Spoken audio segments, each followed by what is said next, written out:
नमस्कार दोस्तों, स्वागत है आपका स्टडी फॉर सिविल सर्विसेज में। फ्री वीडियो के लिए चैनल को तुरंत सब्सक्राइब कर लीजिए और नोटिफिकेशन को जरूर ऑन कर लेना। हमारा फ्री वाला टेलीग्राम ये वाला ग्रुप जरूर से जरूर ज्वाइन कर लीजिएगा।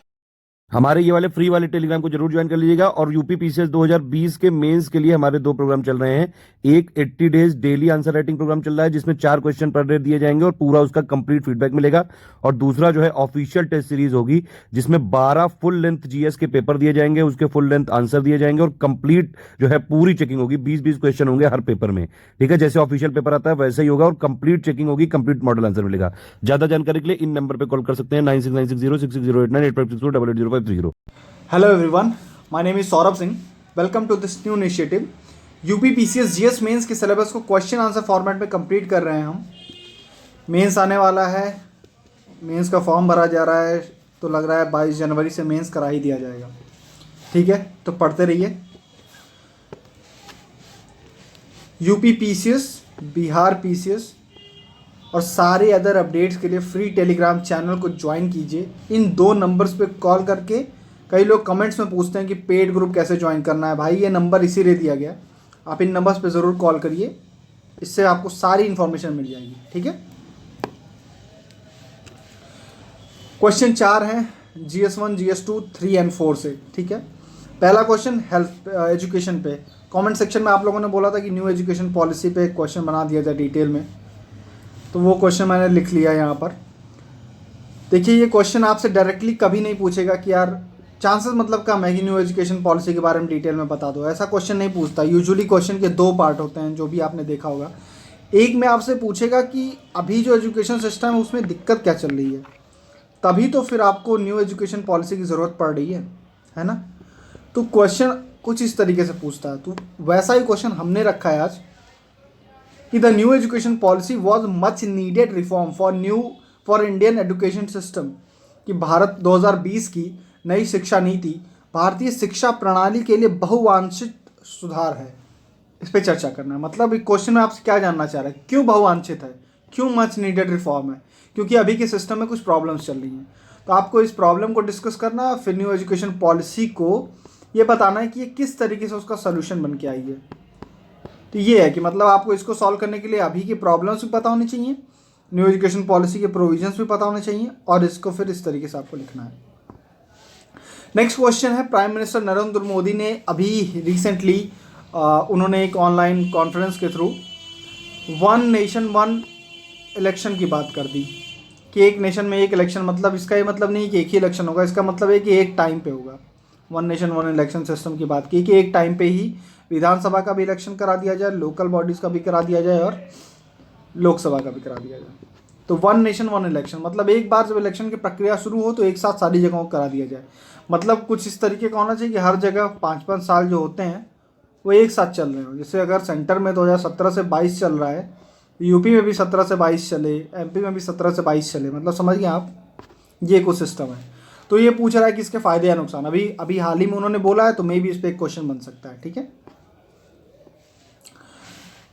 यूपी की इलेक्ट्रॉनिक मैन्युफैक्चरिंग पॉलिसी। देखिए, टूरिज्म पॉलिसी शायद 2018 में पूछ दिया था क्वेश्चन, तो उस तरीके से यहाँ भी पूछ सकता है कि मैन्युफैक्चरिंग पॉलिसी आई है इलेक्ट्रॉनिक्स की, तो इसके बारे में कुछ डिटेल में बताओ आप। ठीक है, तो इसके ऑब्जेक्टिव क्या है, इसके फीचर्स क्या हैं और इसका एम क्या है। ठीक है, ये 3 चीज़ आपको बतानी है।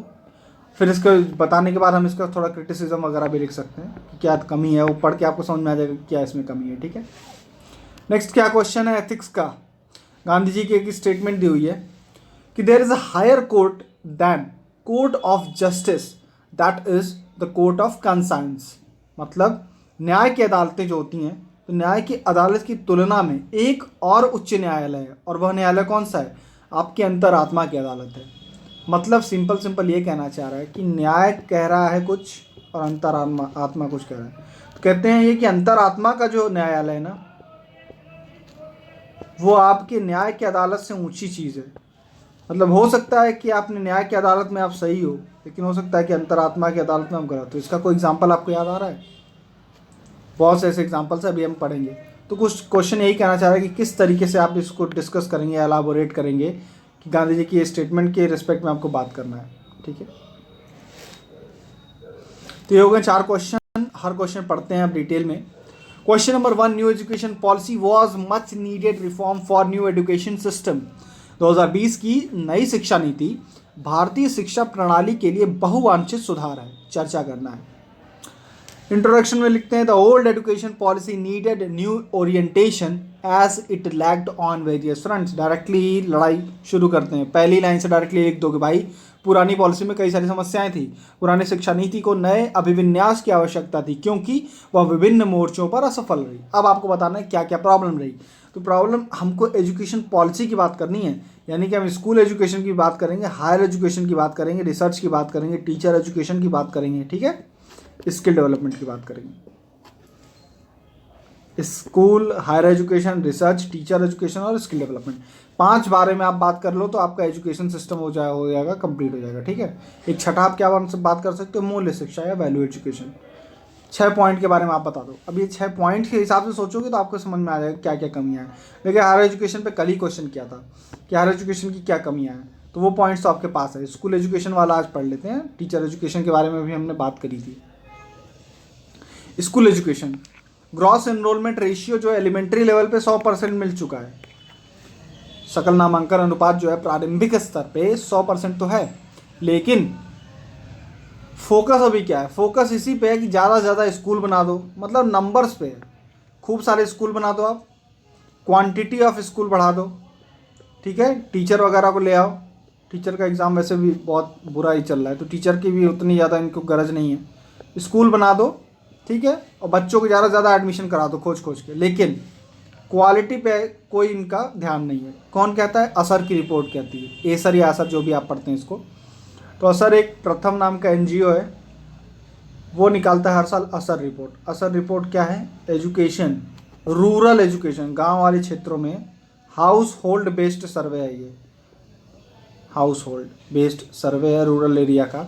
ये बेसिकली क्या करता है कि क्वालिटी ऑफ एजुकेशन पे ध्यान देता है। तो हर साल ये निकालता है कि मान लीजिए क्लास 5th के बच्चे को बैठाएगा और उससे क्लास 2 के मैथ्स, इंग्लिश का कॉम्प्रिहेंशन ये सब करवाएगा, तो फिर देखेगा कि क्लास 5वीं के ऐसे करके रिपोर्ट आती है कि 5वीं कक्षा के इतने प्रतिशत बच्चे ही कक्षा 2 के कॉम्प्रिहेंशन को या मैथ को सॉल्व कर पाए। बेसिकली ये डेटा आपको इतना नहीं याद रखना है, जिस साल रिपोर्ट आए, जिस साल मेंस दे रहे हैं उस साल का डेटा याद कर लीजिएगा।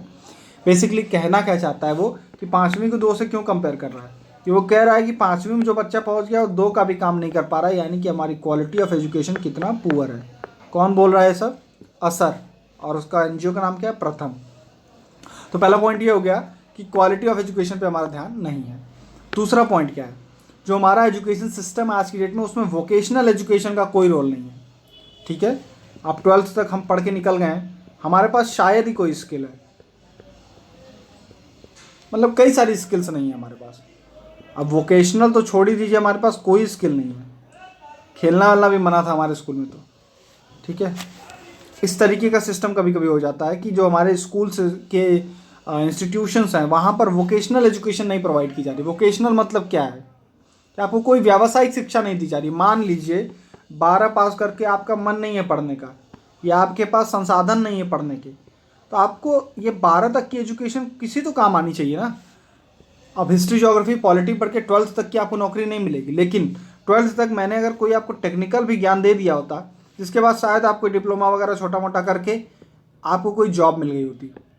तो हमारा जो अभी का एजुकेशन सिस्टम है उसमें किसी भी तरीके का वोकेशनल है व्यावसायिक शिक्षा नहीं दी जा रही, ठीक है।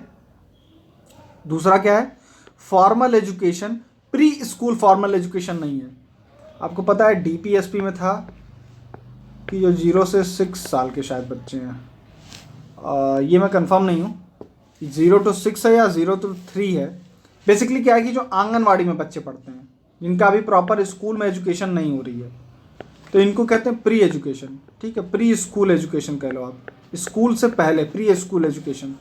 तो ऐसे बच्चों को जो आंगनवाड़ी में एजुकेशन मिल रही है वो फॉर्मल नहीं है, वो कभी मिल रही है कभी नहीं मिल रही है। आंगनवाड़ी के लोग इतने ट्रेंड नहीं है कि ये एजुकेशन दे सकें। प्लस यहाँ इस लेवल के बच्चों को कुछ अलग अलग तरीक़ों से पढ़ाने की ज़रूरत होती है। कुछ इस तरीके से पढ़ाई कि इनके अंदर क्रिएटिविटी बने, इनके अंदर आगे चल के स्कूल जाने की इच्छा बढ़े। तो ये जो प्री स्कूल एजुकेशन है ये हमारे कंट्री में फॉर्मल नहीं है। न्यू एजुकेशन पॉलिसी इसको लेके आती है, अभी हम इस बारे में बात करेंगे, ठीक है। लास्ट हमने टीचर ट्रेनिंग की बात की है। आप एक बार टीचर बन जाओगे तो उसके बाद आपकी ट्रेनिंग वेनिंग तो भूल ही जाइए, मतलब कहने को जाते हैं लोग लेकिन कोई खास ट्रेनिंग होती नहीं है। इसका नुकसान क्या है? इसका नुकसान ये है कि आपको बच्चे को कैसे पढ़ाना है, क्या पढ़ाना है, जो जो नए रिसर्चेस सामने आ रहे हैं या जो करिकुलम में चेंजेस हुए हैं, तो इन सब चीज़ों का आपको फ़ायदा नहीं मिलेगा। आप सीखोगे ही नहीं तो आप सिखाओगे क्या? ये प्रॉब्लम है। हमने कुछ दिन पहले एक कोटेशन पढ़ी थी कि जब वो क्वेश्चन हम पढ़ रहे थे कि किस तरीके से किस तरीके से फैमिली जो है आपके अंदर मूल्यों का वैल्यूज़ डेवलप करती है, ये एथिक्स का क्वेश्चन पढ़ रहे थे। उसमें हम कोटेशन पढ़े थे कि children do not learn what you teach them, children learn what you are. ठीक है, कि बच्चे वो नहीं सीखते जो आप उनको सिखा रहे हो, बच्चे अक्सर वही सीख लेते हैं जो आप हो, यानी कि आपकी क्वालिटीज़ को वो कॉपी करते हैं। तो टीचर जो सिखाने वाला है ना, उसको अपडेटेड रहना बहुत ज़रूरी है, ये कह सकते हो आप। तो हमने बात करी क्वालिटी, फिर हमने बात किया कि फोकस क्या है हमारा, लिमिटेड है। क्यों लिमिटेड है? क्योंकि हमारे पास वोकेशनल एजुकेशन या व्यावसायिक शिक्षा का प्रावधान नहीं है, प्री स्कूल औपचारिक शिक्षा नहीं है, और शिक्षकों का प्रशिक्षण वाला सिस्टम बहुत ख़राब है। ठीक है, ये हो गया। लैक ऑफ फ्लेक्सिबिलिटी इन इसको सब्जेक्ट चॉइसेस। अब आपने देखा होगा 12th में आप जाएंगे जब, तो क्या बोला जाएगा, फिजिक्स केमिस्ट्री मैथ एक ग्रुप बना देते हैं स्कूल में, या फिर वो एक आर्ट्स वाले होते हैं और एक बायो वाले होते हैं। अगर मुझे इन तीनों में से कुछ मिला के पढ़ना हो तो क्या मेरे लिए सिस्टम होगा? एक कॉमर्स वाले भी होते हैं, तो शायद नहीं होगा। तो इस तरीके की फ्लेक्सिबिलिटी नहीं है हमारे यहाँ स्कूल एजुकेशन में, तो इस फ्लेक्सिबिलिटी की ज़रूरत है। ठीक है, रिजिड करिकुलम है हमारा। फिर हायर एजुकेशन की दिक्कत हमने पढ़ लिया है पहले भी, एक बार बहुत तेज़ी से देख लेते हैं क्या है। फर्स्ट है हमारा ग्रॉस एनरोलमेंट रेशियो 25% है। किसी ने कमेंट में बताया था शायद कि 26 पॉइंट समथिंग है, मैंने एक जगह देखा तो 27% है। देखिए मैंने ये जो 25% का बताया ना, ये नीति आयोग का एक रिपोर्ट आया था इंडिया @75 करके, उसके थ्रू बताया है। ठीक है, तो हो सकता है इसमें कुछ आगे पीछे हो रहा हो, तो इतना ये मैटर नहीं करता है। ठीक है, दूसरा उन्होंने बताया था कमेंट में ही कि जो हमारा न्यू एजुकेशन पॉलिसी है उसने टारगेट रखा है 50% का ग्रॉस एनरोलमेंट रेशियो का। तो हाँ, ये सही है। लास्ट वीडियो में मैंने 35 बताया था, वो गलत है, मैंने क्रॉस चेक किया। तो अभी रिसेंट हमारा एम क्या है कि हमको gross enrolment ratio, higher education की बात कर रहा हूँ, इसको 50% करना है न्यू एजुकेशन पॉलिसी के तहत। ठीक है, ये हो गया। तो ग्रॉस एनरोलमेंट रेशियो हमारा कितना है? 25% के करीब है। ग्लोबल एवरेज कितना है, मतलब वैश्विक औसत अगर देखा जाए 33% है। ठीक है, तो इसमें हमको बढ़ाने की ज़रूरत है। पहली बात, हमने हायर एजुकेशन का क्या देखा था, 3A+Q दिक्कत है। एक्सेसिबिलिटी, उसमें हमने देखा था कि यही एक्सेसिबिलिटी में क्या 25% GER है। फिर अफोर्डेबिलिटी देखा था, तो उसमें देखा था परसेंटेज वाइज कि कितने प्राइवेट इंस्टीट्यूशन होल्ड कर रहे हैं। फिर देखा था अवेलेबिलिटी में हमने बात की थी क्या, कि कॉलेजेस जो हैं जोग्राफिकल बायस है, मतलब जोग्राफिकल बायस मतलब क्या, शहर में है गांव में कम है। ठीक है, इस तरीके का, किसी पर्टिकुलर स्टेट में ज़्यादा है, उसी स्टेट के दूसरे हिस्सों में कम है। ठीक है, या दूसरे स्टेट में कम है, तो ये जोग्राफिकल बायस है। तो अवेलेबिलिटी, अफोर्डेबिलिटी और क्या नाम है, अवेलेबिलिटी, अवेयरनेस, इन सब की कमी है। और प्लस Q मतलब क्वालिटी की कमी। क्वालिटी में हमने क्या क्या बात की थी, ये वाली बात की थी, कोई भी टॉप 100 के अंदर कॉलेज नहीं है, यूनिवर्सिटी नहीं है इंडिया की। दूसरा क्या, रिसर्च एंड डेवलपमेंट हमारा बहुत पुअर है। तीसरा क्या, रिजिड करिकुलम है, हमारा जो पूरा पढ़ाई लिखाई का सिलेबस है बहुत रिजिड है, मल्टी डायमेंशनल नहीं है, हम लोग नहीं है। तो ये हमने कल वाली वीडियोस में बात करी है कि हायर एजुकेशन के साथ क्या प्रॉब्लम है। एक और मैंने बात की थी कि लो एम्प्लॉयबिलिटी, नीति आयोग का डेटा था कि 18% ही इंजीनियर जो हैं वो क्या हैं, एम्प्लॉयबल हैं, उनको किसी तरीके की नौकरी दी जा सकती है।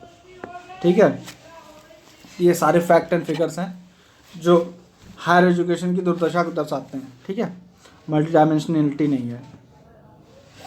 तो ये हमने पढ़ लिया, कल के लेक्चर में था इसलिए मैंने इसको शॉर्ट में बताया। तो हायर एजुकेशन पढ़ा, स्कूल एजुकेशन पढ़ा। अब दिक्कत आपने बता दी, अब आप बताओ कि भैया इसलिए न्यू एजुकेशन पॉलिसी ज़रूरत हो गई थी।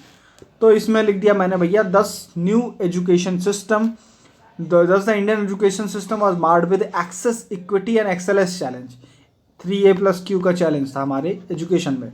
इसलिए न्यू एजुकेशन पॉलिसी, इसलिए नई शिक्षा नीति ने कुछ बदलावों के साथ पेश किया गया है, उसको पेश किया गया है ताकि जो हमारी जो करंट नीड है, करंट प्रेजेंट सेंचुरी की 21वीं शताब्दी की जो नीड्स हैं उसके साथ साथ हम चेंज हो सकें।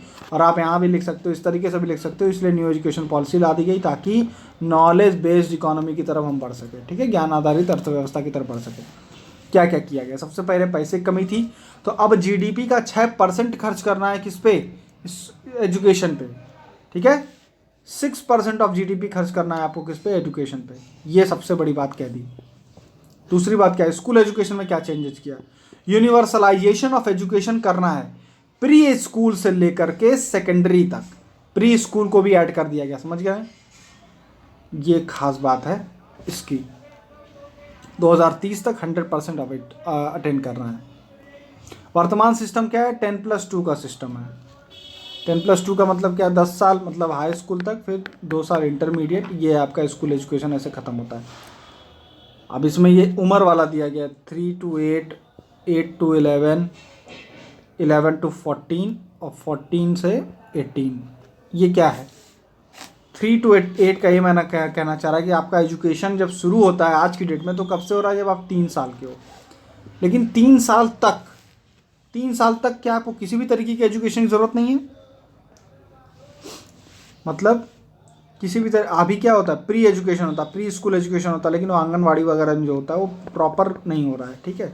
उसको भी ये फॉर्मल एजुकेशन के अंदर लाने की बात कर रहे हैं कि यहाँ पर कोई ABCD भले नहीं पढ़ाया जाएगा, लेकिन उनके अंदर कुछ गेम्स के थ्रू या किसी भी तरीके से उनको एजुकेशन की तरफ उनका झुकाव बढ़ाना है, ठीक है। उनको अंदर क्रिएटिविटी बढ़ानी है, सोचने की तर्क शक्ति, क्योंकि कई सारे रिसर्च में पाया गया है कि जो ये उम्र होती है इसी में सबसे ज़्यादा मेंटल डेवलपमेंट होती है बच्चे की।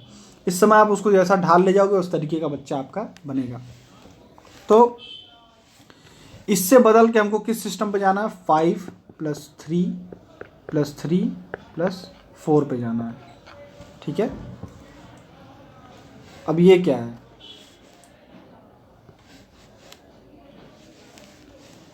हाँ, मतलब क्लास 1 तक आते आते अब आप पहले ये तीन में आप जा रहे थे, 3 इयर्स के बाद आप पहुंच रहे थे वहाँ पर। अब आपको कब जाना है? अर्ली एजुकेशन को किस में ऐड कर लिया गया? अर्ली एजुकेशन को ऐड कर दिया गया किस में? न्यू एजुकेशन पॉलिसी के तहत, फॉर्मल एजुकेशन के तहत, ठीक है, फॉर्मल एजुकेशन के तहत। और ये फार्मूला याद रखना है आपको कि पहले क्या था? 3 साल, 3:8 समझ में आ रहा है, और 14 से 18 मतलब 14 से 18वीं साल तक आपके 12वां को कंप्लीट हो जाता था। इस तरीके की कोई सिस्टम था। अब इसने क्या है? 5+3+3+4, ठीक है, ये सिस्टम कर दिया है। यहाँ पे देखिए, ठीक है। कक्षा 6 से स्ट्रक्चर क्या है? अब एज 3 to 8 ये हमने पढ़ा है अभी। 3 to 8 से लेके 8 to 11 अभी तक क्या चलता था? 14 to 18, ठीक है।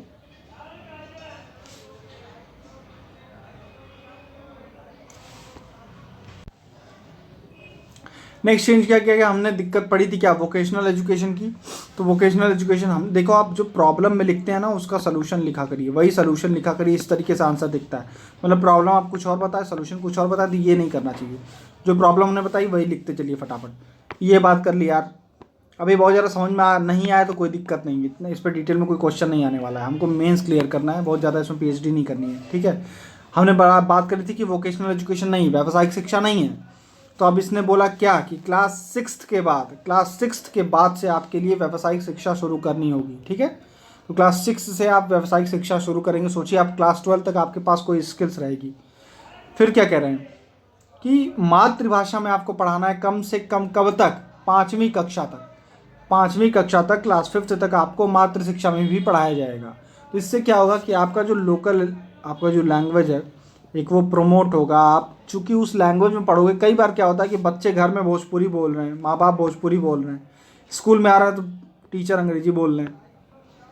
अब मैं ये नहीं कह रहा हूँ कि बच्चे को भोजपुरी से अंग्रेजी नहीं सीखना है, लेकिन इतना छोटे बच्चे के लिए ज़रूरी है कि पहले उसको स्कूल आने में इंटरेस्ट तो आए, उसको पढ़ने में इंटरेस्ट आने लगे। तो उसके लिए एक ज़रूरी है कि उसको यहाँ पर भी सिमिलर अगर लैंग्वेज देखने को मिलेगी तो हो सकता है कि यहाँ पर भी उसका इंटरेस्ट बनेगा, फिर वो स्कूल में लर्निंग को प्रमोट करेंगे और क्लास 5th के बाद से आप पढ़ाइए फिर जो लैंग्वेज आप पढ़ाना चाहते हो, ठीक है।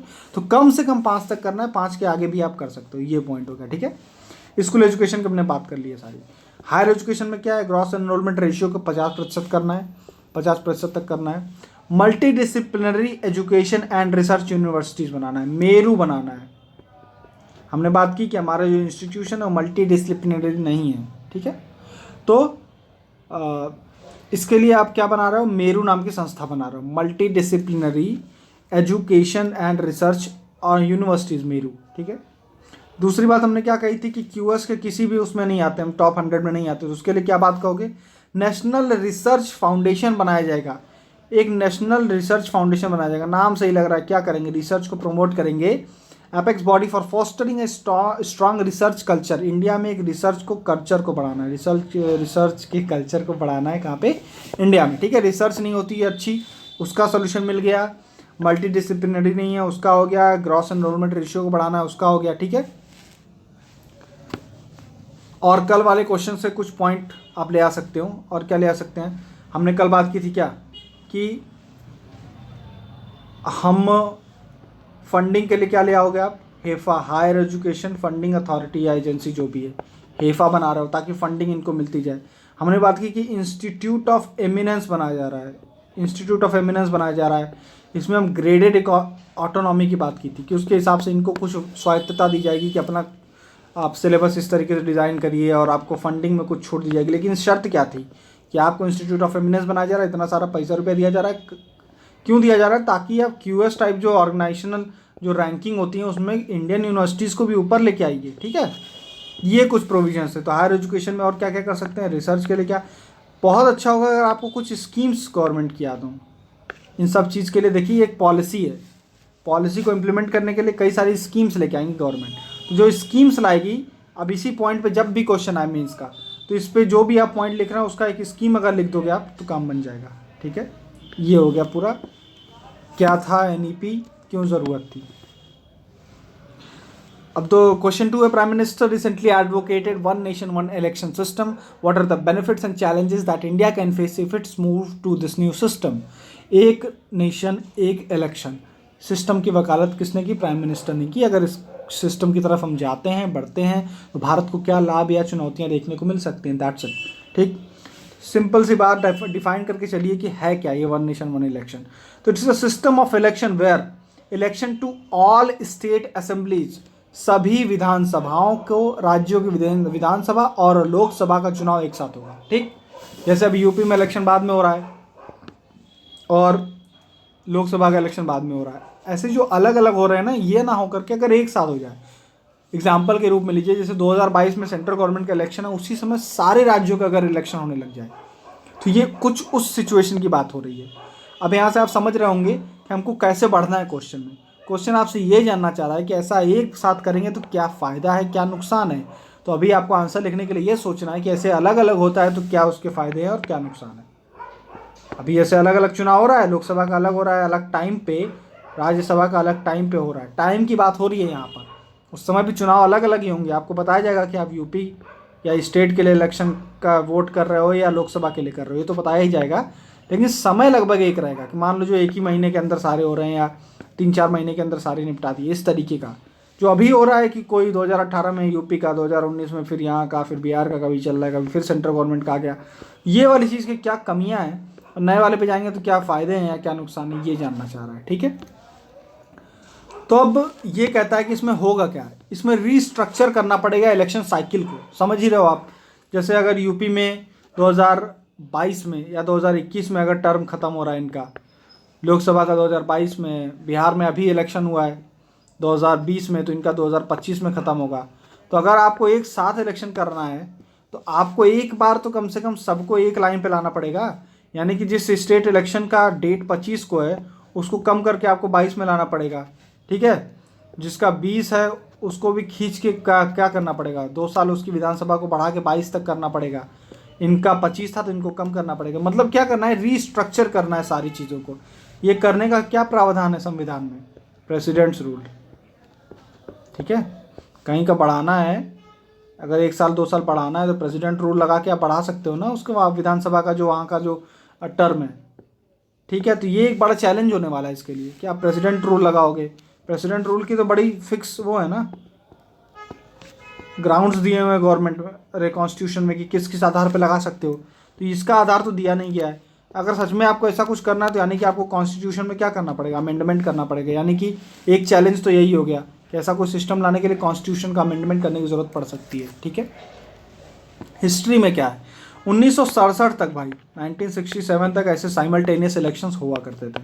तो ये कोई बहुत नई चीज़ नहीं इंडिया में हुई करती थी पहले, ठीक। अब क्यों टूट गया ये क्रम, जाहिर सी बात है, आपको पता है कि भारत में क्या है, रिप्रेजेंटेटिव डेमोक्रेसी है।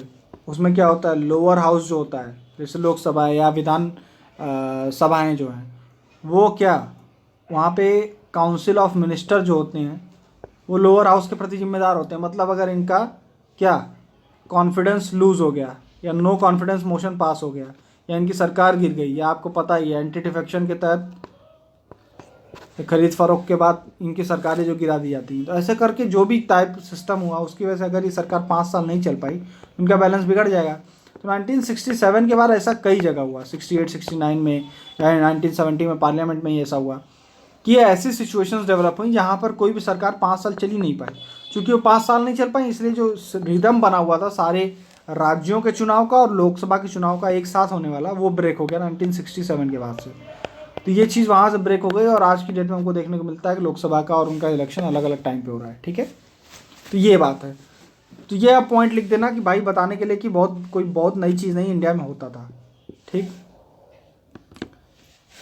अब क्या, लॉ कमीशन ने भी अपनी रिपोर्ट में बोला है, क्यों बोला है, क्योंकि इलेक्शन में बहुत सारी खामियां उनको देखने को मिलती हैं, उसके लिए उन्होंने बोला कि एक ही साथ करा लो यार ज़्यादा अच्छा। इलेक्शन कमीशन ने भी इसकी वकालत की है, ठीक। ये आपने बात कर ली पूरी बैकग्राउंड की। अब पूछ रहा है भाई इसकी बेनिफिट्स क्या हैं, फ़ायदे क्या हैं। आपको सोचना ये है कि जो नया सिस्टम आ रहा है उसके फ़ायदे क्या हैं, ठीक है। न्यू सिस्टम क्या बोल रहा है, सब एक साथ इलेक्शन करो। फ़ायदा क्या हो सकता है, अभी आपको पता है कि हमारे यहाँ जो इलेक्शंस होते हैं उसमें बहुत बड़ा ब्लैक मनी इन्वॉल्व होता है। तो यार एक बार लग के ख़त्म हो जाए वो ज़्यादा सही ना। हर बार ब्लैक मनी जनरेट हो रहा है, हर बार वो क्रिमिनल को आप आश्वासन दे रहे हो कि हम आपके सपोर्ट करेंगे, सिक्योरिटी करेंगे। तो ये जो एक साथ हो जाए ये पाप ज़्यादा सही है। तो गवर्नमेंट का अगर वो एक साथ ये इलेक्शन करा ले तो हो सकता है कि आगे चल के जो ब्लैक मनी है बार बार नहीं यूज़ हो रहा होगा, एक बार भले जितना हो गया, लेकिन इकोनॉमी को जो बार बार धोखा मिल रहा है वो चीज़ ना हो, ठीक है। तो ये आप बोल सकते हो पहला पॉइंट। दूसरा, ये मिसयूज़ ऑफ मनी हमने बात कर ली है। इलीगल या मनी लॉन्ड्रिंग के थ्रू कई सारा पैसा आता है, उस सब का आप बता सकते हो इलेक्शन का ये सब दिक्कत। क्रिमिनलाइजेशन ऑफ पॉलिटिक्स को भी यहाँ पे जोड़ सकते हो। दूसरा क्या, जब इलेक्शन होता है तो आचार संहिता लागू हो जाती है, मॉडल कोड ऑफ कंडक्ट। उसकी वजह से आपको पता है कि नई स्कीम्स वगैरह लॉन्च नहीं करना, ये नहीं करना, वो करना। अब भारत में किसी न किसी एरिया में कुछ ना कुछ चल ही रहा है इलेक्शन, तो आप स्कीम वगैरह लॉन्च करोगे कब, समझ रहे हो आप। कोई अब बड़ी स्कीम लॉन्च ही नहीं कर पा रहे हो तो मतलब आप सीधा बोलो कि डेवलपमेंट के ऊपर बुरा असर पड़ता है इसकी वजह से, ठीक। तीसरा पॉइंट क्या, parties and government are always in election mode. अब मोदी जी हो गए या कोई भी मतलब जो भी गवर्नमेंट इन पावर रहेगी कभी भी, वो हमेशा इलेक्शन मोड में रहेगी। इसका नुकसान क्या है, इसी पॉइंट को आप घुमा के लिख सकते हो। एक तो इसका फ़ायदा भी लिख सकते हो, इसका नुकसान भी लिखते हो, लेकिन यहाँ पे अभी हम क्या लिख रहे हैं कि इसका फ़ायदा लिख रहे हैं, ठीक है। कि जो नई गवर्नमेंट आए, अगर हम एक साथ इलेक्शन करवाते हैं तो डिस्ट्रैक्शन फ्रॉम गवर्नेंस हो जाता है। बार बार, सॉरी मैंने गलत बोल दिया, हम ये कहना चाह रहे हैं कि अगर बार बार चुनाव हो रहे हैं तो सेंट्रल गवर्नमेंट के जो भी लोग हैं यही पार्टी से भी जुड़े हैं, पार्टी पॉलिटिक्स यहाँ पे चलती है। पता चला प्राइम मिनिस्टर को बार बार जाना पड़ रहा है कहीं और चुनाव का प्रचार करने के लिए। तो इस चीज़ में क्या हो रहा है, गवर्नेंस जो है आपकी शासन जो है उसमें कुछ कोताही हो जाएगी या उससे आपको डिस्ट्रैक्शन हो जाएगा। तो ये ख़राब चीज़ है। इसीलिए अच्छा क्या होगा कि एक साथ इलेक्शन करवा दो, तो इस तरीके से बेनिफिट होगा, ठीक है। नेक्स्ट पॉइंट क्या है, जब भी इलेक्शन होता है आपको पता होगा टीचर की ड्यूटी लग जाती है। आपके जो अधिकारी होते हैं जैसे BDO साहब हैं या कोई भी असिस्टेंट कमिश्नर तक को मैंने देखा है, तो ये सेल्स टैक्स वगैरह में लोग होते हैं, इन लोग की तक की ड्यूटी लग जाती है। तो ये लोग, तो इनका जो मेन पर्पज़ है, टीचर्स हैं पढ़ाई छोड़ के और फिर इलेक्शन ड्यूटी उनकी लगी हुई है, तो जो इनका मेन रोल है, मेन ड्यूटीज़ हैं वो कहीं ना कहीं कॉम्प्रोमाइज़ हो रही हैं। तो आप ये लिख सकते हो कि मैन पावर का जो होता है वो नॉन कोर फंक्शन के लिए यूज़ होती है, इसलिए ये भी दिक्कत है कि वो जो भी उनकी जो प्राइमरी ड्यूटी है वो कहीं ना कहीं कॉम्प्रोमाइज़ हो जाती है। नेक्स्ट पॉइंट आप क्या लिखोगे, इलेक्शन अगर सेम दिन होता है तो उसका एक और फ़ायदा हो सकता है कि वोटर टर्नआउट बढ़ सकता है। मान लीजिए मैं दिल्ली में रहता हूँ, मेरा वो कार्ड बना हुआ है कहाँ का, यूपी का बना हुआ है, तो अब मुझको मान लीजिए इलेक्शन का देने जाना, वोट देने जाना, तो अब मैं एक बार लोकसभा के लिए जाऊँ, एक बार विधानसभा के लिए जाऊँ, तो ये हो सकता है कि भाई मैं कहूँ छोड़ो यार नहीं जाऊँगा। अगर लेकिन एक ही दिन हो रहा होता तो ठीक है, मुझको याद आ जाएगा कि मेरी इलेक्शन भाई एक ड्यूटी है कॉन्स्टिट्यूशन के प्रति, अपने डेमोक्रेसी के प्रति, तो चलो वोट कराता हूँ। तो एक बार में आप कर देंगे तो हो सकता है कि आपका वोटर का जो टर्नआउट है वो बढ़ जाए। ठीक है, अब अगर इस चीज़ को एक साथ करवाते हो तो इसके चैलेंजेस क्या हैं। ठीक है, चैलेंजेस क्या हैं, कैसे सोचोगे आप, इस तरीके से सोचना है कि आज के सिस्टम की जो पॉजिटिव है वो चली जाएंगी।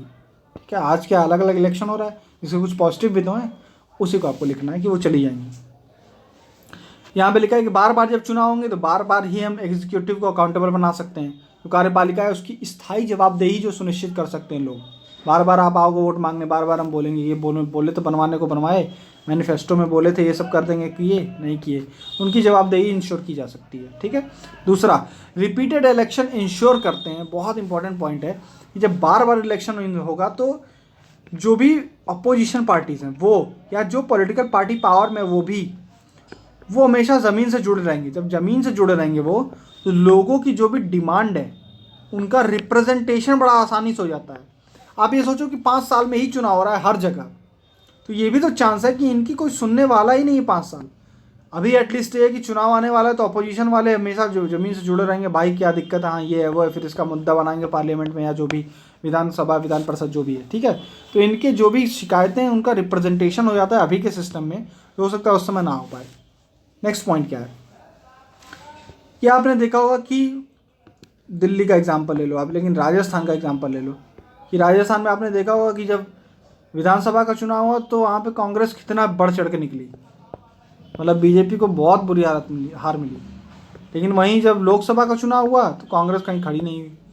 तो ये क्या दिखा रहा है आपको कि एक राज्य के जो लोग हैं वो नेशनल लेवल पे या अपने स्टेट लेवल पे पार्टीज़ को चुनते समय कुछ तो सोच रहे हैं, मतलब वो जज कर रहे हैं पार्टीज़ को कि क्या हमारे लिए नेशनल लेवल पे कौन सी पार्टीज़ अच्छा कर सकती हैं, कौन स्टेट लेवल पे कर सकती हैं। तभी दोनों में अलग अलग आपको रिजल्ट्स देखने को मिल रहा है, और रिजल्ट इतने डिफरेंट देखने को मिल रहे हैं। ठीक है, यानी कि जनता समझती है कि नेशनल इंटरेस्ट और स्टेट इंटरेस्ट में अंतर है और उस हिसाब से वो जज करती है। लेकिन सोचिए अगर एक साथ आप इलेक्शन करवाओगे फिर वो एक लहर टाइप बनाई जाएगी, और एक जनता को ये डिस्टिंग्विश करने में मुश्किल होगा कि उसके लिए नेशनल इंपॉर्टेंस की कौन सी पार्टी अच्छी रहेगी और स्टेट लेवल पे कौन सी पार्टी अच्छी रहेगी, क्योंकि स्टेट लेवल पे उसको अपने रीजनल इंटरेस्ट को पूरा करना है। ठीक है, अपने स्टेट की प्रगति करनी और जो भी ये सब चीज़ें हैं। ठीक है, नेशनल इंटरेस्ट अलग होते हैं, तो ये चीज़ वो डिसाइड नहीं कर पाएंगे, और फिर कोई लहर बहेगी और उसके हिसाब से उनको वोट कर देंगे वो लोग। तो ये एक तरीके से गलत है, देश के लिए और डेमोक्रेसी के लिए गलत है। ठीक है, इसी से एक पॉइंट निकलता है, फिर नायक पूजा टाइप होगी। वो धीरे धीरे आज की डेट में आपको देखने को मिल रहा होगा कि एक पर्सन के नाम पे इलेक्शन लड़ा जा रहा है। भाई हमारा सिस्टम पार्लियामेंट्री सिस्टम है, प्रेसिडेंशियल नहीं है। प्रेसिडेंशियल में क्या होता है, आप 1 पर्सन प्रेसिडेंट को चुन रहे हो, हमें आप प्राइम मिनिस्टर नहीं चुन रहे होते हैं। पार्लियामेंट्री सिस्टम का मतलब क्या है, आप अपने जगह एक कैंडिडेट चुन रहे हो अपने लोकल एरिया में। हाँ, आपने एक पार्टी के कैंडिडेट को चुना है क्योंकि आपको उस पार्टी की आइडियोलॉजी पसंद थी, आपने उसको कैंडिडेट को चुना है। फिर ये पार्टी ऐसे चुन के आएगी, लोकसभा में पहुंची, अब इस पार्टी ने जिसको अपना लीडर माना वो पीएम बन गया। लेकिन आप देख क्या रहे हो कि हम धीरे धीरे कहने को पार्लियामेंट्री सिस्टम में काम कर रहे हैं प्रेसिडेंशियल वाला। क्यों? क्योंकि आपने देखा होगा 1 पर्सन, अब मोदी जी का देखा होगा आपने, मोदी जी के नाम पे पूरा इलेक्शन लड़ा गया, 14 हो गया या 19 हो गया। ठीक है, तो आप ये देखोगे कि हीरो वर्शिप टाइप कुछ डेवलप हो रहा है इंडिया में, तो ये गलत है। हीरो वर्शिप टाइप जो सिचुएशन है वो गलत है। ठीक है, क्यों गलत है आप एनालाइज कर सकते हो, क्योंकि डेमोक्रेसी के लिए खतरा है। दूसरी बात ये भी है कि हीरो वर्शिप ठीक है, मैं मानता हूँ कि आप नेशनल लेवल पे अच्छा कर सकते हो। ज़रूरी है क्या कि मेरे स्टेट में जो गवर्नमेंट आएगी, क्योंकि वहाँ पे तो आप सीएम बनोगे नहीं, वहाँ आप तो पीएम अगर बन गए तो वहाँ पे आप सीएम किसी और को बनाओगे। ज़रूरी है क्या कि इस सीएम को भी मैंने लीडर माना हो या ये सीएम भी उसी कैपेबिलिटी का हो जो आप हो? नहीं हो सकता। यानी कि मैं एक पर्सन को देख करके ये नहीं जज कर सकता कि मेरे राज्य में क्या होना चाहिए। समझ रहे हैं आप? यानी कि नेशनल और स्टेट लेवल के इंटरेस्ट अलग अलग हैं। इसको चुनने का, इसको समझने का जो हमारा अधिकार है वो कहीं ना कहीं कॉम्प्रोमाइज़ हो सकता है अगर एक साथ इलेक्शन होगा। ठीक है, नेक्स्ट पॉइंट क्या है? In Indian system of parliamentary democracy हमने बात वही की हुई है कि अगर कॉन्फिडेंस खत्म, नो कॉन्फिडेंस मोशन आ गया तो ये हाउस में सरकार गिर जाएगी। सरकार गिर जाएगी तो आपने जो ऐसे खींचतान करके अभी एक साथ सरकार सारे इलेक्शंस को लाया तो वो सिस्टम फिर से गड़बड़ हो सकता है, बहुत आसानी से गड़बड़ हो सकता है। इंडिया में आपको पता है किस तरीके से चलता है सिस्टम, कोलिशन गवर्नमेंट चल रही है, सरकारें बनने के बाद खरीद बेच के उसको गिरा दिया जाता है। तो क्या जरूर कन्फर्म है कि ये जो एक साथ लग जाएंगी सरकारें बन जाएंगी, एक साथ इलेक्शन भी हो जाएगा, वो लगातार कंटिन्यू होगा। तो आप क्या सिस्टम बनाओगे? मान लीजिए सरकार अभी बनने के 40 दिन बाद गिरी गई, क्या फिर इसको फिर से वेट करना पड़ेगा, उतने देर प्रेसिडेंट रूल लगेगा, क्या लगेगा, कैसे वो पूरा सिस्टम आएगा, ये सब सोचने की जरूरत पड़ेगी और कॉन्स्टिट्यूशन तक को चेंज करने की जरूरत पड़ सकती है। ठीक है, सबसे इंपॉर्टेंट पॉइंट ये भी है कि आज की डेट में आप देखते होगे कि रीजनल पार्टीज इंडिया में डेवलप हुई हैं।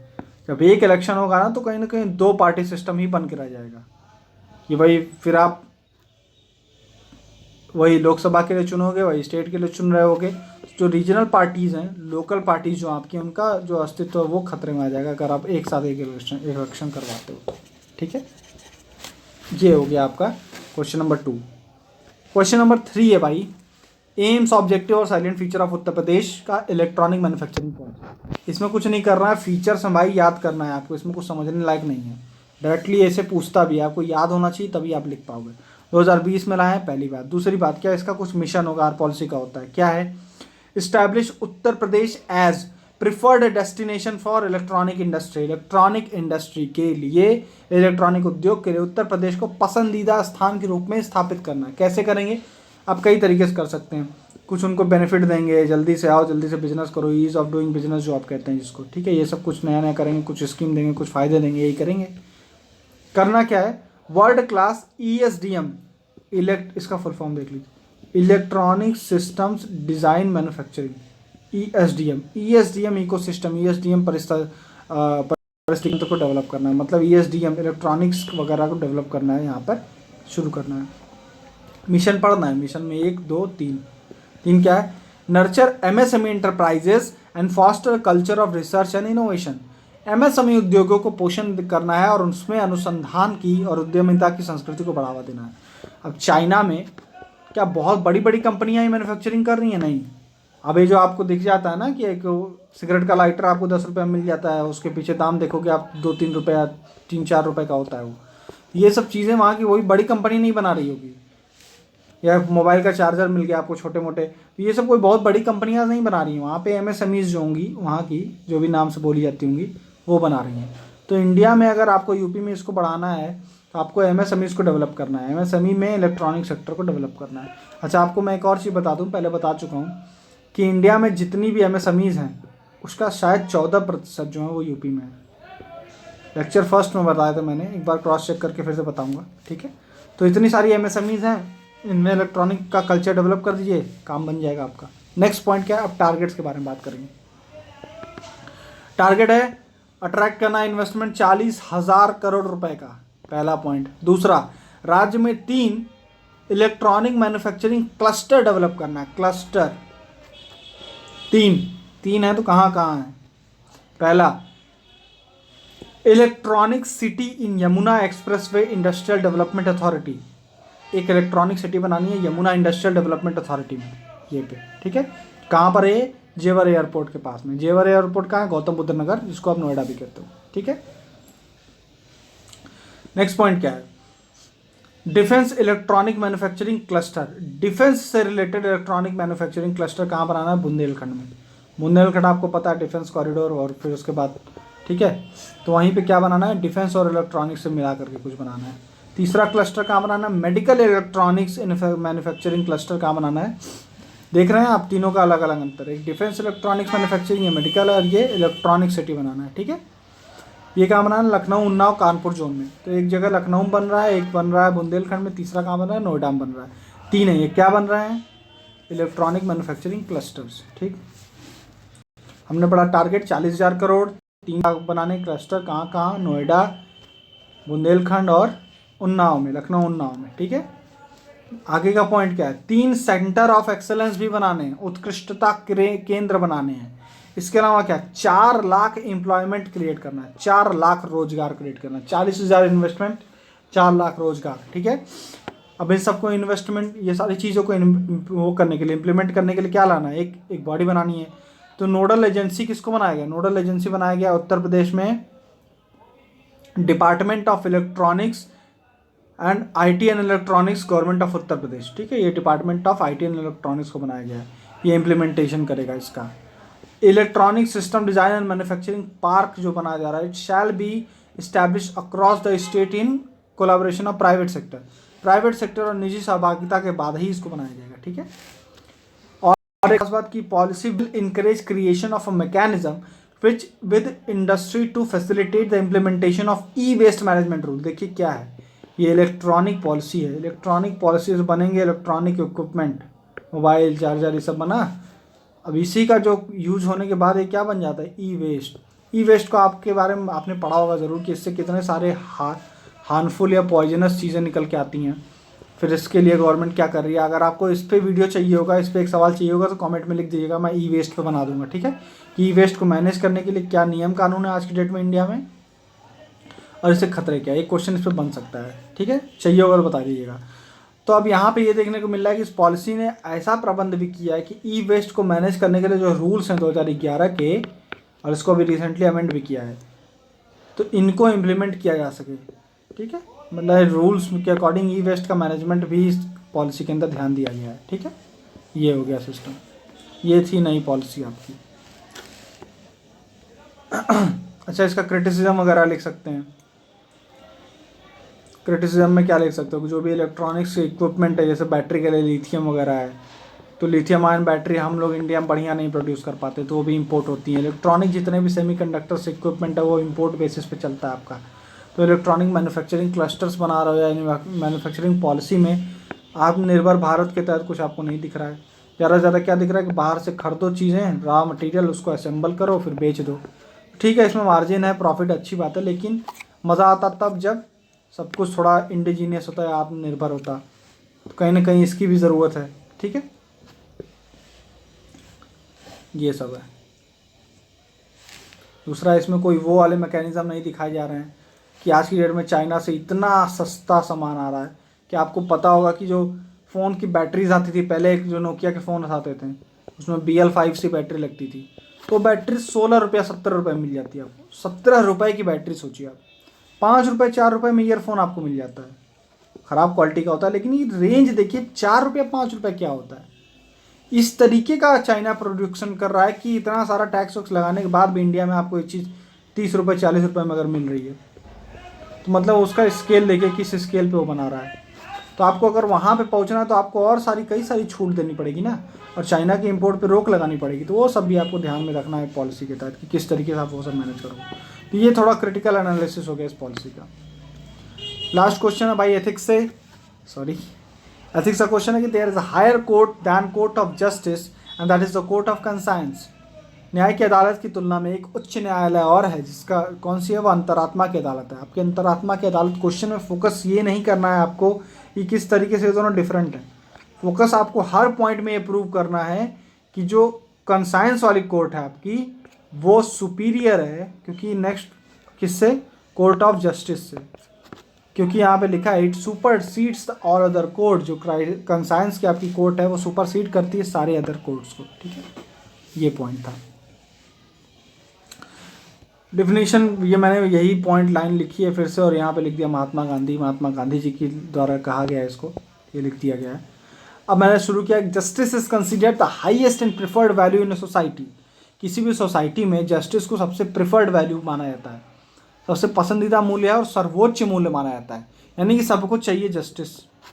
जस्टिस को लाने का 2 तरीका था, एक आप ही इतने अच्छे हो जाओ कि आपका जो एक्शन हो वो जस्टिस वाला हो, दूसरा हम कुछ ऐसी संस्था बना दे, कुछ नियम कानून बना दे कि वो इन्फोर्स कर दे कि आप जो काम करो उसमें जस्टिस हो। यानी कि आप साफ साफ दिख रहा है कि एक है बाहरी और एक है आंतरिक। बाह्य कौन सा है, एक्सटर्नल कौन सा है, रूल ऑफ लॉ। जब मान लीजिए हमने कॉन्स्टिट्यूशन बना दिया, कॉन्स्टिट्यूशन के अंदर देश के नियम कानून लिख दिए। ये क्या है, बाहरी तरीके से जस्टिस को लगाएगा कि हम एक इंडिपेंडेंट जुडिशरी रखेंगे, वो टाइप। एक है एथिक्स में जो हम बात करते हैं, वो है आपका कंसाइंस, आपकी अंतरात्मा। आपकी अंतरात्मा आपको जस्टिस करने के लिए प्रेरित करती है, मोटिवेट करती है, कभी कभी मजबूर करेगी, ठीक है। तो ये है, तो आपको प्रूव करना है कि ये जो है इससे बड़ी है, ठीक है। तो यहाँ पे लिखा है while rule of law and constitutionalism act as an external factor which ensure justice in society, the voice of conscience is act as an internal compass। Compass मतलब आपको रास्ता दिखाता है, तो आंतरिक कंपास आपके शरीर के अंदर का एक कंपास जो आपको सही रास्ता दिखाएगा। Internal compass which instil and sustain justness in human action.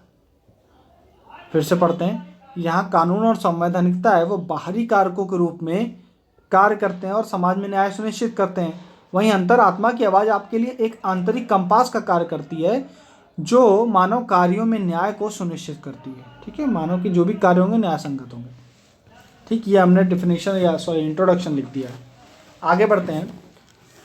While court of justice is based on, अब आपको दोनों में कंपेयर भी करना और दिखाना है कि कोर्ट ऑफ जस्टिस से कौन सा कंसाइंस वाली जो कोर्ट है वो सुपीरियर है। तो while court of justice is based on rules of law of the land, court किस पे बेस्ड होते हैं, नियम और कानूनों पे, जो भी इस जगह के नियम कानून है उस पर आधारित होगी। लेकिन अंतरात्मा किस पे बेस्ड होती है, वो आत्मनिरीक्षण और पुण्य चरित्र पे बेस्ड होती है। मतलब आपके अंदर क्या वैल्यूज़ हैं और आपका इंट्रोस्पेक्शन, आपने कोई गलत काम किया, ठीक है, आपने कोई गलत काम किया आपको, लेकिन वहाँ पे किसी ने देखा नहीं वो गलत काम करते हुए। तो एक आदमी होगा जो वहाँ से चुपचाप कल्टी मार लेगा कि छोड़ो यार ये मुझसे टूट गया। जैसे मैं रूम में आया, मुझसे कोई सामान टूट गई, अभी घर में कोई है नहीं, तो मैं तुरंत वहाँ से निकल लिया, छोड़ो कोई देखा नहीं, मैं बोल दूंगा मैं तो था ही नहीं, ये वो टाइप, ठीक है। ये एक हो गया। तो आप यहाँ पे गलत नहीं होंगे, क्यों, क्योंकि किसी ने देखा ही नहीं, कोई सबूत ही नहीं है। लेकिन अंतरात्मा जानती है, वो बंदा आएगा जिसका वो सामान था, फिर आप ही के सामने बैठ के रो रहा है कि यार टूट गया, ये हो गया, वो हो गया, इतने पैसे थे, इतना महंगा सामान था, ठीक है। तो आपकी अंतरात्मा तो जानती है गलती आपने की है। तो आप यहाँ जो लॉ वाली अदालत है उससे तो बच गए, लेकिन अपनी अंतरात्मा आपको इतना कोसे ही ना, खुश तो नहीं रहोगे भाई उस दिन आप, ठीक है। तो ये अंतरात्मा वाली जो अदालत है वो इससे बड़ी है। यहाँ पे एक और बात करते हैं कि ऐसे भी एग्जाम्पल आपको देखने को मिलेंगे कि आपने लीगली कुछ गलत नहीं किया है, लेकिन फिर भी आपके कॉन्शियंस या अंतरात्मा कहती है कि आपने गलती कर दी यार, क्योंकि अंतरात्मा आपको एथिक्स की बात करती है, वो लॉ की बात नहीं करेगी। लॉ तो एथिक्स को प्रमोट कर भी सकता है, नहीं भी कर सकता। जैसे मान लीजिए लाल बहादुर शास्त्री जी जब रेल मिनिस्टर थे तो उस समय एक बहुत मेजर ट्रेन एक्सीडेंट हुआ। अब क्या कोई ऐसा नियम है लॉ कि जब ट्रेन एक्सीडेंट हो तो जो आपके क्या नाम है मिनिस्टर्स हैं वो रिज़ाइन करें या उनकी जिम्मेदारी होगी? नहीं, ऐसा कोई नियम तो नहीं है ना। लेकिन लाल बहादुर शास्त्री जी ने अपनी मॉरल रिस्पॉन्सिबिलिटी मानते हुए क्या किया, रिज़ाइन कर दिया। अब ये मॉरल रिस्पॉन्सिबिलिटी कौन उनको सिखाता है?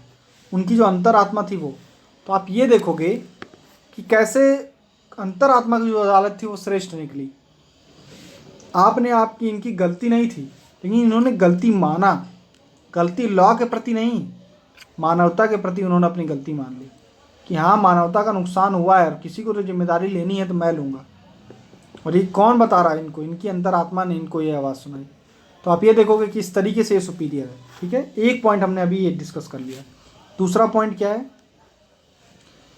कि कई बार हो सकता है कि आपके खिलाफ एविडेंस ना हो, तो जो लॉ ऑफ जस्टिस है, जो अभी हमारी जो कोर्ट होती हैं, हाई कोर्ट, सुप्रीम कोर्ट, ये किस पे काम करती हैं? एविडेंस पे काम करती हैं।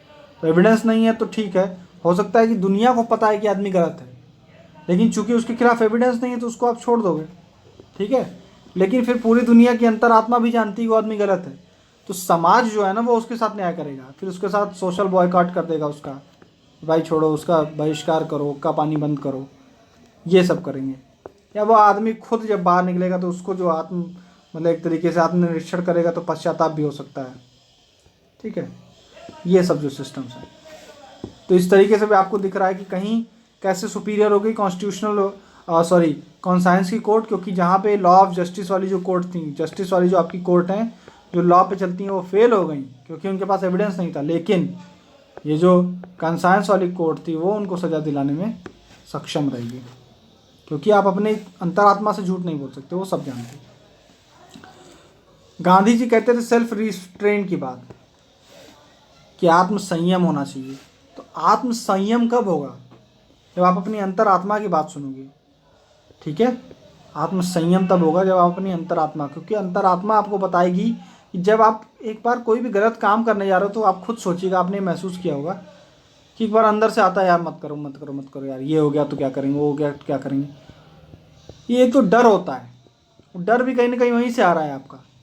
वो किसी न किसी तरीके से आपको ये जानकारी देना चाहता है, आपको मोटिवेट करना चाहता है, भाई कि ये काम गलत है, इसको नहीं करना है। तो ये आपके अंतरात्मा की आवाज़ है, ये आपको गलती करने से रोक रहा है, ठीक है। ये कहीं ना कहीं जानता है कि क्या गलत है क्या सही है। मतलब आपका जो सब कॉन्शियस माइंड है उसके अंदर तरह तरीके से ये इन्फॉर्मेशन तो सेट हो चुकी है कि सोसाइटी में क्या एक्सेप्टेबल है क्या नहीं है।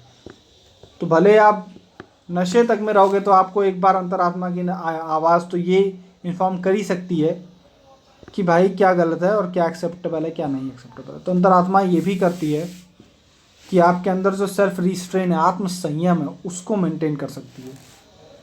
गांधी जी का तालिस्मान मैंने पढ़ाया था कि वही कि सबसे गरीब आदमी के बारे में सोचो और फिर सोचो कि आप जो काम करने जा रहे हो उससे उसका कोई भला होगा या नहीं होगा। ये क्या है, ये क्यों सोचो? सोचोगे तो कैसे आपके अंदर वो गरीब आदमी की फ़ोटो आएगी और कैसे आपको गरीब आदमी के प्रति करुणा आएगी? वो अंतरात्मा की आवाज़ ही है जो आपको गाइड करेगी। तो इस तरीके से क्राइसिस ऑफ कंसाइंस होता है। अगर आपको अंतरात्मा का आपको अगर दिक्कत है इस तरीके की, आप क्या डिसीजन लें क्या नहीं लें, तो आपको अंतरात्मा की आवाज़ सुननी चाहिए। अब वो आपको जस्टिस की तरफ ही लेके जाएगी, ठीक है। ये गांधी जी का तालिस्मान था। फिर क्या, वॉइस ऑफ कंसाइंस। अब आपको पता है कि जो सिविल सर्वेंट होते हैं उनको बहुत सारे डिस्क्रिशन मिले होते हैं, स्वविवेक की शक्तियाँ होती हैं। तो अगर जो बंदा अपने अंतरात्मा की आवाज़ को सुनेगा ना, वो कभी इस डिस्क्रिशन का गलत प्रयोग नहीं करेगा, क्योंकि फिर उसको गांधी का तलिस्मान याद आ रहा है। तो वो तलिस्मान उसको उस गरीब आदमी की याद दिलाएगा और फिर वो सही कदम ही उठाएगा, ठीक है। तो ये क्राइसिस ऑफ कंसाइंस का एक और आपको पॉजिटिव एग्जांपल मिलेगा। एक और बहुत इंपॉर्टेंट पॉइंट है कि जो हमारी फंडामेंटल मान लीजिए ड्यूटीज़ हैं, कई सारी ऐसी ड्यूटीज़ हैं, कुछ ड्यूटीज़ हैं जिनके लिए लॉ बनाया गया है, जैसे नेशनल एंथम या इन सबको आपको फॉलो करना है, रिस्पेक्ट करना है, इसके लिए तो लॉ है। लेकिन कुछ ऐसी ड्यूटीज़ भी हो सकती हैं जिनको आपको लॉ जो है वो आपको बाध्य नहीं कर सकता। जैसे एक ड्यूटी हमारी कि हमको वो वैल्यूज़ को फॉलो करना है, वो वैल्यूज़ को चेरिश करना है जो जिन वैल्यूज़ ने इंडियन नेशनल मूवमेंट को प्रभावित किया, ठीक है। जैसे इक्वालिटी है, फ्रीडम है, लिबर्टी है, ये वो टाइप जो भी हमारे जिन जिन मूल्यों के लिए हम लड़ें उनको आपको मानना है। ये आपकी फंडामेंटल ड्यूटी बना दी मान लो। इसके लिए हम लॉ या नियम नहीं ला सकते। तो यहाँ पे आपकी लॉ वाली जो कोर्ट थी वो तो फेल हो गई, लेकिन यहाँ पे कौन सी कोर्ट चलती है? कंसाइंस वाली। अंतरात्मा आपको ज़रूर बताएगी कि आपकी अंतरात्मा की आवाज़ कहेगी कि हाँ फ्रीडम, लिबर्टी, इक्वालिटी ये बहुत मेजर वैल्यूज़ हैं सोसाइटी के लिए। तो अंतरात्मा जो है, आपकी अंतरात्मा की जो आपकी जो कोर्ट है वो आपको इन चीज़ों को मानने पर एक तरीके से विवश कर देगी। तो ये आप कह सकते हो कि अब हमारा देखिए कैसे हमने लिखा कि हम हर जगह ये प्रूव करते आए। फिर से आप पढ़िएगा पूरे पॉइंट्स को। हम हर जगह ये प्रूव करना चाह रहे थे कि किस तरीके से आपकी जो कोर्ट ऑफ जस्टिस है, मतलब जो हमारा हाई कोर्ट, सुप्रीम कोर्ट, ये वाले जो सिस्टम बना रखा है, और कोर्ट ऑफ कंसाइंस है, अंतरात्मा जो इनर है, अंदर है आपके, ये कैसे एक बड़ी कोर्ट है। बड़ी कोर्ट मतलब क्या है? यानी कि ये जहाँ फेल हो रहा है वहाँ पर भी ये सक्सेसफुल है। ये आप पॉइंट लिख सकते हो। आप कई सारे एक पॉइंट ये भी लिख सकते हो, एक जो मैंने यहाँ पे भूल गया था मैं पढ़ाना आपको। ये देखिए कि जब आप ये कोर्ट के थ्रू कोई आदमी जुवेनाइल बंदा है, जुवेनाइल बच्चा या कोई भी आदमी है जो कॉन्विक्ट हो गया, जिसको सज़ा मिल गई, आपने 10 साल की सज़ा दे दी, आप उसको लेके गए कहाँ पर? जेल में लेके गए। जेल में और गंदा माहौल उसको मिला। वो आगे निकल के सज़ा देने का मोटिव क्या होता है? देखिए 2 तरीके से होता है। एक होता है रेट्रीब्यूटिव जस्टिस, रेट्रीब्यूटिव मतलब आँख के बदले आँख वाला होता है। एक होता है रिफॉर्मेटिव। रिफॉर्मेटिव का मतलब आपने गलती की तो जेल हम इसलिए भेज रहे हैं कि आपके अंदर सुधार हो कुछ। आपको जब आगे आप बाहर आओ, फिर से बाहर आओ, तो आप सुधरे हुए एक इंसान बन के निकलो, आप और गंदे क्रिमिनल बन के ना निकलो, ठीक है। हमारा जो अभी का सिस्टम चल रहा है वो ऐसा बन गया है सिस्टम, और जेल के कुछ ऐसी व्यवस्थाएं बन गई हैं कि वह आदमी और बुरा क्रिमिनल बन के निकल रहा है। तो आपका जो पूरा जस्टिस का सिस्टम है ना वही फेल होता दिख रहा है, आपका टाइम पे जस्टिस मिलेगा नहीं। लेकिन अगर वही अंतरात्मा की बात करूँ मैं, कि हम अगर ऐसा कुछ करें कि जो आदमी ने गलती करी है हम उसको ये महसूस कराएं, उसके अंतरात्मा से आवाज़ आनी चाहिए कि उसने कितनी बड़ी गलती कर दी, तो बहुत चांसेस है कि उसके अंदर अब जो परिवर्तन होगा बहुत लॉन्ग लास्टिंग होगा। लॉन्ग लास्टिंग मतलब उसके जीवन में आमूल चूल परिवर्तन आ जाएगा, उसके मूल्य बदल जाएंगे, उसके जीने का तरीका बदल जाएगा। तो वो आप कह सकते हो कि ये जस्टिस हुआ है, ये रिफॉर्मेटिव जस्टिस हुआ, रिफॉर्म हो गया उस आदमी के अंदर। एग्जाम्पल अशोका का देखिए, अशोका ने कलिंग युद्ध में कुछ गलती करी थी, इतने सारे लोग मारे गए थे, ठीक है। अब यहाँ पर इसको सजा देने के लिए तो कोई है नहीं Ashok was himself the king को कौन सजा देगा। लेकिन कौन सी बड़ी कोर्ट निकली, क्राइसिस ऑफ कंसाइंस की, अंतरात्मा की जो कोर्ट निकली वो बहुत बड़ी निकली, कि राजा जिसके ऊपर कोई नहीं उसको भी उसने सजा दे दिया। उसको इतना पश्चाताप हुआ कि आगे की कहानी आपको पता है, अंगुलीमाल के बारे में आपने और बुद्ध जी की कहानी सुनी होगी। ये सारी वो कहानियाँ जहाँ हृदय परिवर्तन वाली जो चीज़ें आपको देखने को मिलती है, जो वर्ड हम यूज़ करते हैं कि हृदय परिवर्तन हो गया, तो ये क्या है, ये कंसाइंस का कहीं ना कहीं रोल होता है। उस आदमी को इस तरीके से आप महसूस करवा दीजिए कि फिर यहाँ पर लॉ ये सब छोटा पड़ जाए। तो अगर हम ये बात करते हैं हमारे सोसाइटी में कि हमारे पास हर चीज़ का लॉ है फिर भी इतना सारा क्राइम है, तो वहाँ पे हम बात कर सकते हैं क्यों, क्योंकि हमारी जो सोसाइटी है उसमें कॉन्साइंस, अंतरात्मा की आवाज़ नहीं सुन रहा है कोई। अंतरात्मा को इनकलकेट, अंतरात्मा की आवाज़ सुनने के लिए किस तरीके से हम प्रेरित कर सकते हैं, उसमें से एक तरीका है गांधी का तालिस्मान। और जो तरीके आपको लगता है कि कैसे हम अंतरात्मा की आवाज़ को सुन सकते हैं या अंतरात्मा की आवाज़ सुनने के क्या फ़ायदे हैं, वो आप कमेंट सेक्शन में लिख के ज़रा बताइएगा। दूसरा, अगर आपको भी कोई एग्जाम्पल ऐसा मिला हो, सोचिए ज़रा, देखिए एथिक्स आप आंसर तभी लिख सकते हैं। ये क्वेश्चन का आंसर मैं मान लीजिए खुद बना के लिख रहा हूँ, यार मैं आपको पढ़ा रहा हूँ, ये क्वेश्चन सेम टू सेम भी आ जाएगा ना, तो आप इसी तरीके से नहीं लिख पाएंगे। बात मानिए, जब तक आप इस चीज़ को फिर से सोचेंगे नहीं, तो इस पर सोचना बहुत ज़रूरी है। आप फिर से एथिक्स का जो क्वेश्चन है उसको सोचिए, बाकी तो पॉइंट में रट लोगे, बाकी GS 1 2 3 में, 4 में बड़ा इंपॉर्टेंट हो जाता है भाई सोचना। सोचिए, आपको अगर कोई ऐसा एग्जाम्पल मिले जहाँ जो आपकी ये वाली कोर्ट है, क्रिमिनल जस्टिस वाली या कोर्ट ऑफ जस्टिस, और अंतरात्मा की कोर्ट जो है, तो जहाँ पर ये आपको बड़ी दिखती हो, वहाँ के कुछ एग्जाम्पल मुझे दिखाइए। जैसे लाल बहादुर शास्त्री का मैंने बताया, अशोका का बताया, ठीक है, और भी कई सारे एग्जाम्पल बताएं, ऑनेस्टी और इंटीग्रिटी का एग्जाम्पल देके बताया। तो ये सारे ऐसे करके आप कुछ एग्जाम्पल हो तो कमेंट सेक्शन में ज़रूर बताइएगा, तभी यार एथिक्स तैयार हो पाएगा। अब देखिए, केस स्टडी किसी ने पूछा था, कई लोगों ने बोला था केस स्टडी इसी तरीके की आती है। एक तो आप लोग के दिमाग में जो बना हुआ है कि केस स्टडी वही आएगी कि एक सिचुएशन दी गई है और आपको लिखना है उसके बारे में, एक तो वो केस स्टडी होती है, मानता हूँ। ये भी एक तरीके की केस स्टडी होती है। आप UPPCS 2019 का या UPSC का क्वेश्चन पेपर देखिएगा, उसमें आपको एटलीस्ट 3 क्वेश्चन ऐसे मिल जाएंगे जब किसी की स्टेटमेंट दी गई है और उसको आपको इसी तरीके से एलाबोरेट करना है। जब आप इस चीज़ को मतलब एलाबोरेट करके विस्तृत रूप में जब लिख रहे होते हो, तो एग्जामिनर यही देख लेता है कि आपकी एथिक्स क्या है। तो वो एक तरीके का केस स्टडी का ही काम करता है। केस स्टडी मतलब हमेशा वही नहीं होता, ये क्वेश्चन को भी लिखना उतना ही कठिन है, और ये क्वेश्चन को लिखने के अलग अलग तरीके हो सकते हैं। वो मैं अभी आगे वाले क्वेश्चन में आपको बताऊंगा कि अलग स्टेटमेंट मैं दूंगा और उसको लिखने का अलग तरीका आपको समझाऊंगा, ठीक है। तो ये पूरा तरीका है। एथिक्स वाले क्वेश्चन में ध्यान दीजिए, थोड़ा सा अपने खुद सोच के लिखा करिए, ठीक है। बाकी तो क्वेश्चन सही हैं। हाँ, ये गांधी का तलिस्मान और ये वाली बात हमने कर ली थी। तो बहुत जल्दी आप लोगों को केस स्टडी भी लिख के मैं दिखा देता हूँ। UPSC या UPPCS के प्रीवियस जो क्वेश्चंस हैं उनको मैं 4-5 सॉल्व करवा दूंगा, और अप्रोच आप सीख लो। हर क्वेश्चन के लिए थोड़ा अलग अलग अप्रोच सीख लेंगे ताकि एग्जामिनर को एक जैसा ना लगे। ये कुछ सिस्टम हम डेवलप करते हैं बहुत जल्दी, ठीक है। So thank you so much.